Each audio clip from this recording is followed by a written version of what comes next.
Hey, good morning. This morning I want to talk to you about something that's been in the news a lot lately and on people's minds. It's thoughts about Israel. Is real estate worth dying for? Is real estate worth dying for? And welcome to Everyday Talk 24/7 on this Tuesday, September 23rd.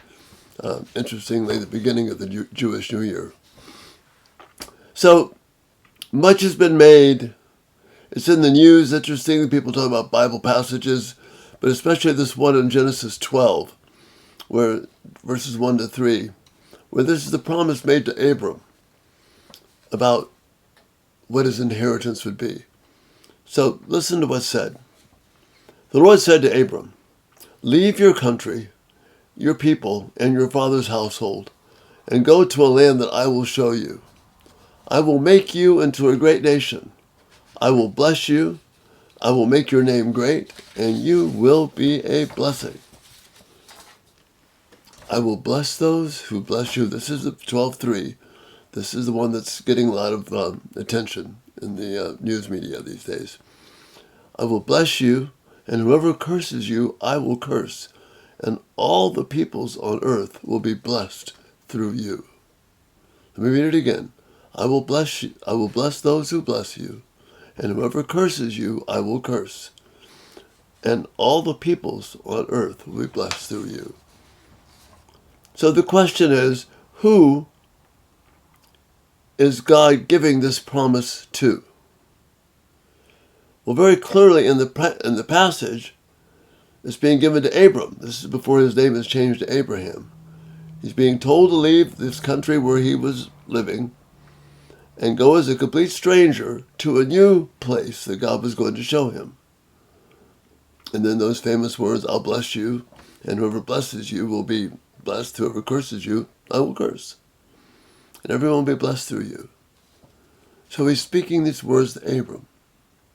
So then it's fair to ask, does the Bible tell us how Abram, later Abraham, understood these words? Well, it does. In Hebrews 8, in the faith chapter, we read this, beginning verses 8 through 10.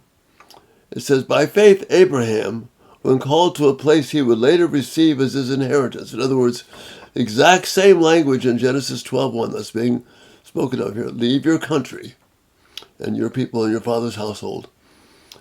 By faith Abraham, when called to go to a place he would later receive as his inheritance, obeyed and went, even though he did not know where he was going. By faith, he made his home in the promised land like a stranger in a foreign country. He lived in tents, as did Isaac and Jacob, who were heirs with him of the same promise. Get this, verse 10.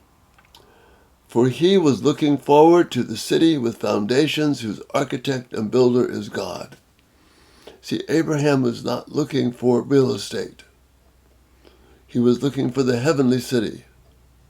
That was his vision. That was his purpose. So to my question, is real estate worth dying for? The answer is no. My father died. My father fought and didn't die, thankfully, because I wouldn't be here. He fought in World War II. But he wasn't fighting for real estate. He was fighting for the idea of America and for freedom. People fight for ideas, not so much for the land. Some do, but the real desire comes to fight for the ideas of the country that you're trying to establish. So Abraham, he did not see this as the bottom line. He did not see the land as his promise. He understood that what God was promising him was a heavenly city, a city with foundations, whose architect and builder is God. So he lived for the promise of faith.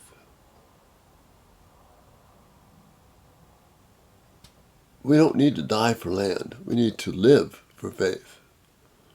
Now, this is reference to the Jews, okay? So it's fair to ask, what is a Jew? Again, the Bible tells us explicitly. In Romans chapter 2, verses 28 and 29, it says this. Paul is speaking. A man is not a Jew if he is only one outwardly, nor is circumcision merely outward and physical. No, a man is a Jew if he is one inwardly. And circumcision is circumcision of the heart, by the Spirit, not by the written code. Such a man's praise is not from men, in other words, someone who is praised by keeping the law and earning his way in, but his praise is from God. That's pretty explicit. A man is not a Jew if he is not one outwardly, if he's only one outwardly. No, a man is a Jew if he is one inwardly. So even Paul's promises later on to Jews towards the end of Romans have to be seen in this light. Paul goes on even further to describe this in Galatians 3. There is neither Jew nor Greek, slave nor free, male nor female, for all are one in Christ Jesus. If you belong to Christ, then you are Abraham's seed and heirs according to the promise. See, this sums it up for us here. The promise is the promise of faith. The true people, the true Israelite, the true Jews are those who belong to Christ. So that's the theme here. So real estate, is it worth dying for? No, it's not. Faith is. What the real estate represents is, and all through the imagery of the Old Testament, you see the land being spoken of as the gift of God, but is representing that heavenly city. Ezekiel 36 talks about the mountains, and God, in Psalm 98, the mountains, the hills, the streams are rejoicing in the coming of Christ. The real estate is not the end goal. It's the faith that is the goal. So that's the first thought about Israel. Tonight, the next time we get together in part 2, what about the real estate that is modern Israel? We're going to be talking about that. But take this away from what we're looking at today. Abraham understood this promise as a promise of a heavenly city, whose builder and architect is God, not the promise of physical real estate. It's much, much deeper and more beautiful than that. So no, we don't want to die for real estate. We want to die for our faith, but not for real estate. Love your thoughts and feedback. I know there's a lot going on about this, but I'd love to hear what you have to say. And we'll get together soon on part 2, where we understand what about this modern real estate that we call Israel. Thanks so much for being here. Lord bless you, and have a great day. Bye-bye.